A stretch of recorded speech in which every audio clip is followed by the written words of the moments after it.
Last week we talked about Weiss Schwarz. This week we're talking about Cardfight Vanguard. We've got a couple things on the list tonight. We've got ARG States is happening this weekend, and then we've got a couple new releases this week, and then we've got a brand new game mechanic that we're going to talk about in detail. So to kick things off tonight, let's talk about ARG. So check out this awesome playmat. We've got Grand Blue featured here, and it is quite the playmat. Check that out. Go out to your local card shop wherever states are being held and try to win this thing. Okay, great. So as far as competitive 1v1 play like this weekend, what do you think the top meta is right now? I think Nokia, 7 Cs, Right. Thane Blaster and Sanctuary Guard both for Royals.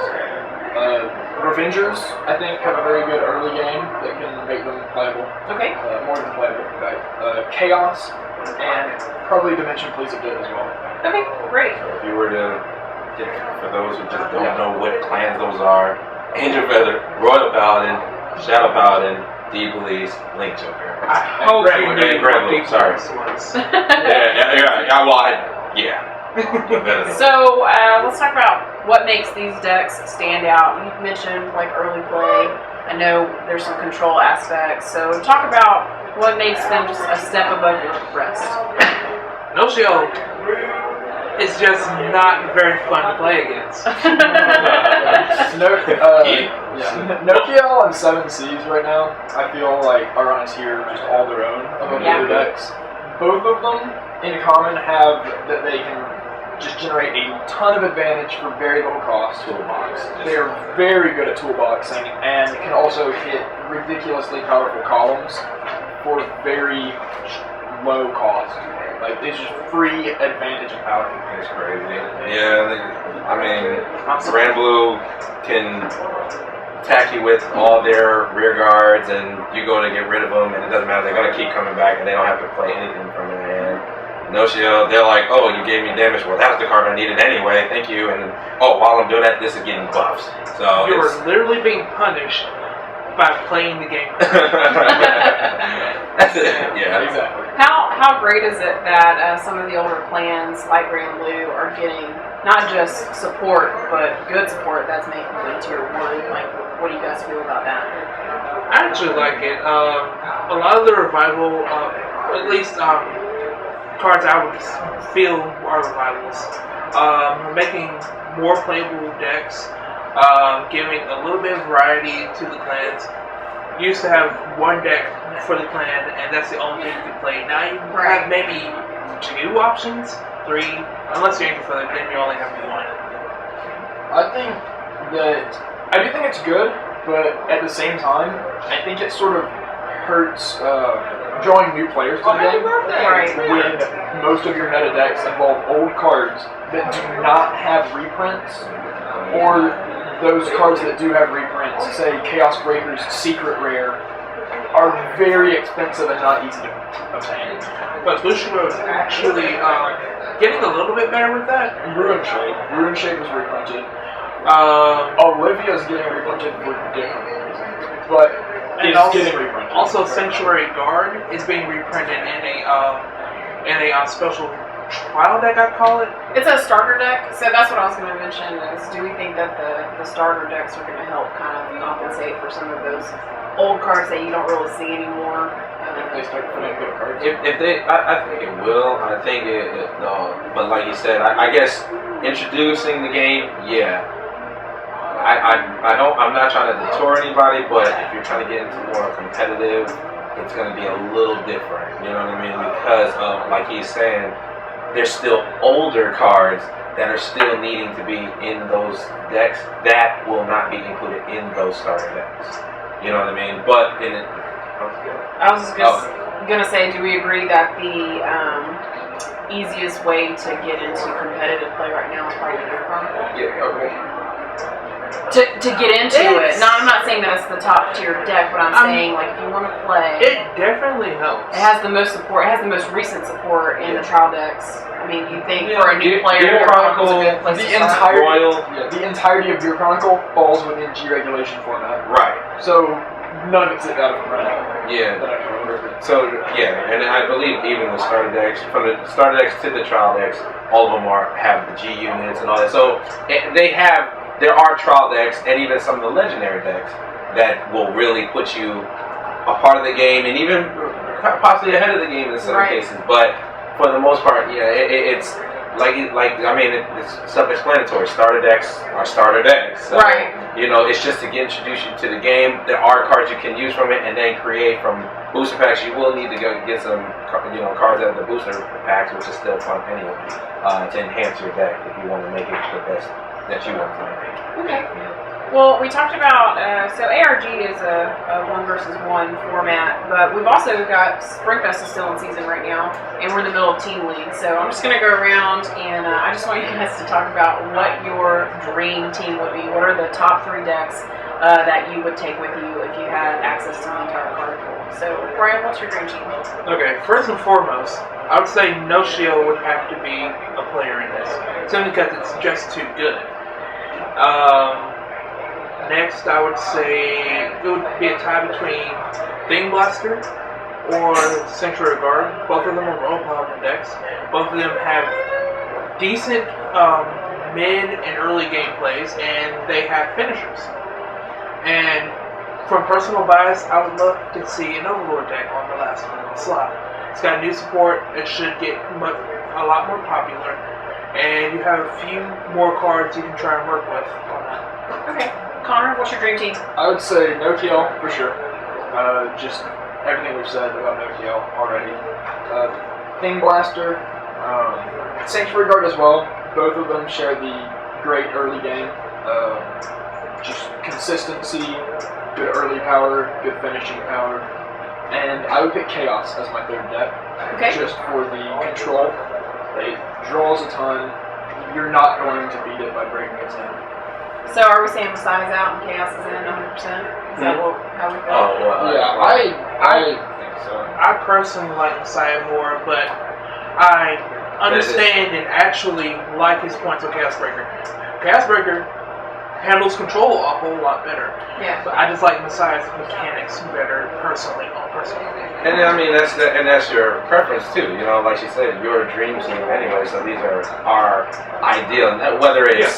Whether they are the best or not, or some of them are top of the line still, no matter what. I'm just saying, but this is our dream team. So I mean, so what's yours? Well, mine, Royal Paladins, which I'd have to still say the same thing with them, which is either Thing Blaster or Sanctuary Guard as well. I mean, rushing game and everything, but I'm a fan of MLB anyway, so that's my boy. Then we got, now this is me, like I said, and they actually agree, I'm pretty sure, Narukami, but the type of Narukami, Eradicators, which is Sweet Command. Control, just like Chaos Breaker. Chaos Breaker locks down stuff, and then when you go to unlock, he gets rid of that, retire this. Sweet Command's like, hey, you like that front row? Well, it's gone. Guess what? And it has a defensive as well now. It has a defensive capability. They have a grade 2 now that you can intercept and counterblast an Eradicator. Oh, that one did not attack or boost. I retire that. So you can slow your opponent down if they're constantly pushing. So the control base as well. And the 3rd, it's rough too, and I'm kind of a little rebel, but I mean, I've been an Angel Feather fan. I mean, I haven't played it all the time because there's so many other people that want to play with it, but I would probably say Nokia too. It's a toss-up actually between Nokia and Chaos Breaker as well, because I mean, like I said, it's just control. I'm a control player a lot, but it's kind of a chalk of like, do I want it to be? It's still control because I'm like, well, you can't hit me with Nokia, so I'll just sit there like this. But Chaos is like, well, the thing that's keeping you from doing this. All right, how about this? Yeah. I don't like this. I don't like that. So those would be my chalk-ups. Next Springfest that's coming up is going to be in Anaheim, California. So to any Vanguard players out there who are going to compete, best of luck to you and your team, and of course the Weiss Schwarz players and Buddy Fight players as well. So let's talk about some new releases we've got. The big one this week is the Kagero Legend deck. So, Brian, I'm going to let you take this one because you're very passionate about this. Very passionate about it. Well, see, much like the Ren Legend deck, it features some of the older units, but I say upgraded or grown up. Some people say that the cover card is the most important part of it, while a lot of people say that the stride units are the most important part. Either way, it definitely gives a big boost to the Kagura players. I personally like the Legend, whose ability basically turns him into a stride unit. Yeah. That's a little rude, actually. I mean, he's not there to make friends. It's not. And then you have some of the Is it supporting covered cards. inherently? I mean, yes. Rude. Okay. I mean, Front row, let's go. they're essentially like some of the best dragons ever. So biased. He's a little biased. Actually, I'm not a little biased. I'm a lot biased. That's the only deck I would play. So, as we go along, the Ren deck and now the Kagura deck, the Kai deck, yeah. I mean, are they both like competitive out of the box? Yes, actually. So, I don't think the Overlord Blades is nearly as competitive out of the box as the Shadow Paladin one. okay. True. But I think it is still fairly good. So probably the best bang for your buck by far. You can put two of those together and have As deck. As of now, it's going to be the best bang for your buck. Okay. I mean, I don't know too much on it right now. All I know is Overlord's getting support. And usually when Overlord's getting support, 8 or 9 times out of 10, it's not a good idea. Because you're like, oh crap, we got to deal with more stuff, man. Like, oh. What do we think the next Legend deck is going to be? It's going to probably be Aichi. I think Aichi's going to come back. Now, what he's going to play? I mean, it could. I mean, in the last. Okay, call me crazy here. Takuto Ezel. Man, Could have. if I see an Ezel come from this man, Wait, I'd be like, Ezel's Gold Paladins, right? Yeah. Yes. if he come with Ezel, I think me and Aichi gonna have a problem. Takuto Legend deck could be feasible. The next thing that we want to talk about is going to be the new mechanic that's coming out on May the 20th. It's called G Guardians, and it's basically you ditch a heal trigger from your hand, you get a 15k shield from your G zone. So it's going to change the game significantly. Like, how do we feel about? Well, what's the timing of it? Like, is there a specific time? Yeah. Let's explain that. So like, it's before you call anything else to guard. So just like striding, like right. you get before you. So specifically for Angel Feather, that matters a lot because you can't battle Cupid to grab a heal out of your damage and then drop it for G Guard in that same attack. You'd have to wait until your next attack. Okay, so it's at the beginning of your Yeah. burn zone. Oh, interesting. That's really cool. Okay, And great. both players have to be at grade 3. So okay. if you're at grade 2 and Raging Form decides to have fun with you, you can't G Guard him. The heal trigger better be in your deck somewhere. Just saying. Preferably near the top. Yeah, and then another thing is that the G zone is going to move from 8 units to 16 units. So we're going to see a lot of, I guess, situational cards. There'll be a lot of dimensions with different decks. I mean, Yeah. we'll be able to, it opens doors for other decks and other situations in a certain battle where you couldn't really use a certain G unit because it didn't play with your playstyle at this time and it would conflict and you can only run 8 before now 16. Opens the tech. door. Yeah, you can tech in things now or even Cray Elementals that you didn't get to. And it might help you in a certain situation. What's up for 101,000? Oh god! Yes. Oh god! And then also, running G Guardians allows you to get to Generation Break 1 a lot faster. Yeah, if your opponent gets first stride, your G Guardian can put you on GB1. Oh wow, yeah, that's really good. And then you will be on GB2 after your next stride. Yeah. First stride, big crunch. First stride. Anything. First stride, next stage. Yeah. Yeah, that's pretty intense. I'm looking forward to seeing where it's going to go next with this. Just the G Guardian is just the beginning of some probably wacky things that we could say. of what direction Vanguard could go. Okay. Well, the first group of players that's going to be affected by this are going to be our Vanguard players that are going to Springfest on May the 28th, which is going to be White Plains, New York. So best of luck to you guys. I hope that the mechanic treats you well. But that's all we've got for today. For you guys, we've got a couple questions in the response in the comments.